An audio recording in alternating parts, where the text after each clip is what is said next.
বন্ধুরা, welcome to my channel Poppy Dutta. আশা করি সবাই ভালোই আছো, আমিও ভালো আছি। আজকে চলে আসলাম তোমাদের সাথে শেয়ার করতে প্রাকৃতিক কিছু দৃশ্য। এই যে এটা আমাদের মাঠের দিকে আসলাম তোমাদেরকে একটু দেখানোর জন্য। সরিষা ক্ষেত, দুঃখের বিষয় হলো সরিষা ক্ষেতে ফুলগুলো সব ঝরে গেছে। আশা করছিলাম যে ফুলগুলো থাকবে, সেইভাবে একটা ব্লগ বানাবো, কিন্তু আসলে সম্ভব হয়ে উঠলো না। তাই আর কি এগুলো নিয়েই শুরু করলাম।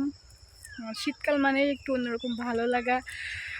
শীতের সকালে ঠান্ডা ঠান্ডা রস, খেজুর গাছের আর সরিষার ফুল তো আসলে দেখতে মারাত্মক সুন্দর লাগে, যেটা তোমরা সবাই জানো। তারপর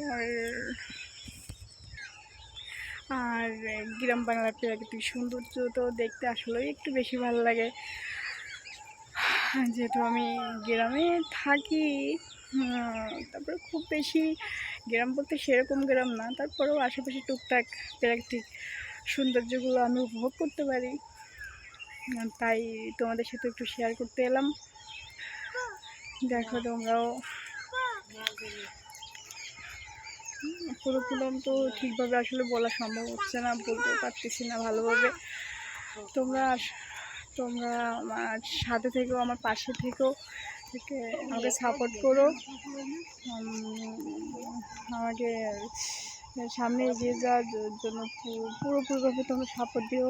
নাহলে তো আসলে কখন তোমাদের সাপোর্ট ছাড়া আমি সামনে এগিয়ে যেতে পারবো না। যে ভুলগুলো হচ্ছে অবশ্যই আমাকে কমেন্টে জানাবা, আমি সে ভুলগুলো ঠিক করে নেব। আমি আমার শাশুড়ি মা, ওই যে আমার পিসি শাশুড়ি তিনজনে মিলে আসছি। আসলে আসছি আগের কালের লোক তো, একটু ওই যে ক্ষেত দেখলেই কি আছে না আছে একটু খুঁটে নেওয়া, এইগুলা তো থাকবে তাদের ভিতর, সেভাবেই আর কি তারা ওইগুলো নিয়েই ব্যস্ত, আমি এটা নিয়েই ব্যস্ত আছি। আর এই যে আছি আমার পুষ্কু বাবাটা, এই যে বাবা হাই বলো, হাই। এই যে সে আছে সবসময় আমার সাথে, তো থাকবেই, যে সে আছে তার তলে। এই যে তা সবাই আমার সাথে থাকো, পাশে থাকো, আমাকে সাপোর্ট করো। আর ভিডিওটা ভালো লাগলে অবশ্যই একটা লাইক করো, কমেন্ট করো, শেয়ার করো, একটু সাবস্ক্রাইব করো।